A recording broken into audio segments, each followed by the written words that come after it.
बहुत बहुत स्वागत है आपका। देख रहे हैं आप स्पोर्ट्स यारी। मैं हूं आपके साथ जूही। सबको पता है कि आरसीबी जो है फाइनल में पहुंच चुकी है डब्ल्यूपीएल के, और ये दूसरा सीजन है लगातार जहां पर आरसीबी जो है वो फाइनल में पहुंच चुकी है। और एक बार सबकी उम्मीदें फिर से है कि आरसीबी दूसरी जो है डब्ल्यूपीएल की ट्रॉफी अपने नाम कर लेगी।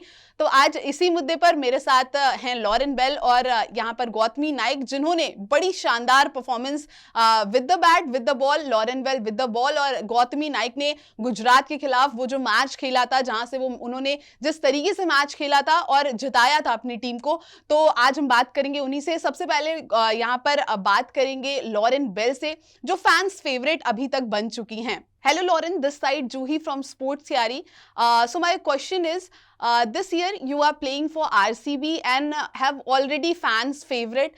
So do you have any sweet या short message for RCB fans in this season of WPL? I just appreciate all the support I've got. I think ever since I got picked in the auction to now, I've received plenty of support, and I've really been welcomed into this big RCB family. So yeah, I'm just very thankful for the support, and hopefully we can go one game better and win on Thursday and give back to the fans that they've given us for the last however many months it's been. So my second question is, how has your experience been so far, and what makes this team special for you? I've absolutely loved it. I think ever since we got here, it's been so fun, and we've got a great balance of characters and players in the team, and yeah, they've been really welcoming, and I've settled in really well. But I guess what makes us special is what I said earlier about how different people have put their hands up to win us games of cricket. We're not completely reliant on one or two players. Yeah, we had 5 different player of the matches in 5 games, so yeah, I think that shows that we've got a real depth in the team, and we're not, yeah, we can turn to anyone, and they'll hopefully, yeah, try and get us over the line. अब हमारे साथ मौजूद हैं गौतमी नाइक के, वो खिलाड़ी हैं जिन्होंने गुजरात जायंट्स के खिलाफ जिस तरीके से मैच खेला था, स्लो पारी आई थी, लेकिन एक तरीके से कह सकते हैं कि मैच जिताऊ पारी थी। वो चेज नहीं कर रहे थे, आरसीबी पहले बैटिंग कर रहे थे, लेकिन 2 विकेटें गिर चुकी थी, और वहां से गौतमी नाइक ने जिस तरीके से खेल दिखाया वो आउटस्टैंडिंग था। तो अब हमारे साथ हैं गौतमी नाइक। सबसे पहले कॉन्ग्रेचुलेशन गौतमी कि आप जो है, अब आपकी जो टीम है वो फाइनल्स में पहुंच चुकी है। और सबसे पहले कैसा फील हो रहा है? पहला सीजन है, आरसीबी के लिए खेल रहे हैं, तो कैसा फील हो रहा है? मतलब बता नहीं सकती कि बहुत इतनी खुशी। मतलब हम पहले, मतलब मेरा पहला सीजन था आरसीबी के साथ और हम फाइनल खेल रहे हैं और इतने अच्छे टीम और फ्रेंचाइजी में मैं खेल रही हूँ, तो ग्रेटफुल हूँ।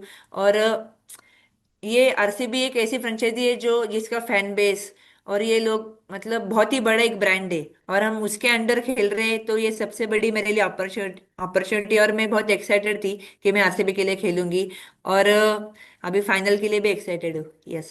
गौतमी, एक और क्वेश्चन, जहां पर हमने ये देखा था उस मैच में गुजरात जायंट्स के खिलाफ, जहां पर आप लगातार जो है वो रन्स बना रही थी, वो पारी स्लो आई थी और जितना मेरे को याद है वो 2 विकेट गिर चुकी थी, 9 रन समथिंग थे, और स्मृति थी आपके साथ। तो कुछ बातचीत हुई थी स्मृति से? स्मृति ने आपको कुछ बोला था कि नहीं अभी टिक कर खेलना है, क्योंकि लगातार जो है वो विकेटें जा रही थी और रन स्कोरबोर्ड पे बने नहीं थे? तो कोई बातचीत हुई थी स्मृति से जहां पर स्मृति ने आपको कोई टिप्स दिया हो? हाँ जरूर, क्योंकि हमारा बड़ौदा में वो फर्स्ट मैच था, मतलब फर्स्ट ही गेम हो रहा था बड़ौदा में, तो किसी को कुछ आइडिया नहीं था कि विकेट कैसे बिहेव करेगा। तो जब, मतलब सारे बैटर जो गए खेलने के लिए, तो बॉल थोड़ा रुक के और लो बाउंस था, तो सब लोग मतलब जो भी आउट हो गया तो उन्होंने मुझे बताया कि ऐसा ऐसा हो रहा है। पर मैं जब ऑन द फील्ड गई तब मुझे थोड़ा अंदाजा आ गया था कि बॉल नहीं आ रहा है ठीक से बैट पे, जैसे हमने मतलब सोचा था वैसे बॉल नहीं आ रहा है। तो इधर हमारा गेम प्लान चेंज हो गया। स्मिता ने मुझसे आके ही बोला कि तुझे इनिशियली, उन्होंने मुझे इनपुट दे के इनिशियली तू आगे खेल सकती है, बॉल नहीं आ रहा है तो टाइम ले, थोड़ा एक पार्टनरशिप बिल्ड करेंगे। तो वैसे मेरे दिमाग में था कि चलो नहीं, अभी इधर 2 आउट हो गए तो मेरा काम है कि एक साइड से खड़े रहूं, और सामने से रन भी उनकी तरफ से आ रहे थे, सिंगल डबल आ रहे थे। तो वही बातचीत थी कि जितना गेम को लंबा लेके जाएंगे इस विकेट पे, क्योंकि एक बैटर को सेट होके खेलना जरूरी था। ये हमने कैलकुलेट किया था कि ये 200 रन या 180 का विकेट नहीं था, बट हम जितना 160 तक जा सकते हैं, ऐसे हमारे कोचेस ने भी हमें बोला कि हम 160 यहाँ पे अच्छा टारगेट है, सेट हो सकता है, हम उसके हिसाब से देखेंगे और उसके हिसाब से प्लानिंग करेंगे। तो वही था कि 15 ओवर तक हमें, मुझे खेलना है, लेके जाना है। और स्मृति फिर सामने से रीचा है तो उन्होंने भी इनपुट दे कि आप अच्छा कर रहे हो। तो जब मैं एक बार सेट हो गई तो अपने आप शॉट्स भी आने लगे, तो कॉन्फिडेंस बढ़ गया, तो एक इंच से मेरे तरफ से भी रन आने लगे। और सामने से रीचा बहुत अच्छा खेल रही थी, तो और इजी हो रहा था। और जो हमने 160 बोला था तो 179 तक हम लेके गए टारगेट। या सो ये थी गौतमी नाइक और लॉरेन बेल जो पूरी तरीके से WPL के लिए तैयार हैं, अपने फाइनल्स के लिए तैयार हैं। तो अब देखना होता है कि इस सीजन WPL का चैंपियन कौन होता है। जो सबसे ज्यादा चांसेस हैं वो RCB के ही हैं, लेकिन अब देखना होता है कि जो हमारे प्लेयर्स हैं, फैंस हैं, उनके साथ साथ और कौन कौन कहां से एक्साइटेड है। तो अगर आपको ये प्रेस कॉन्फ्रेंस पसंद आई हो तो लाइक करें, चैनल को सब्सक्राइब करना बिल्कुल ना भूलें और देखते रहें स्पोर्ट्स यारी।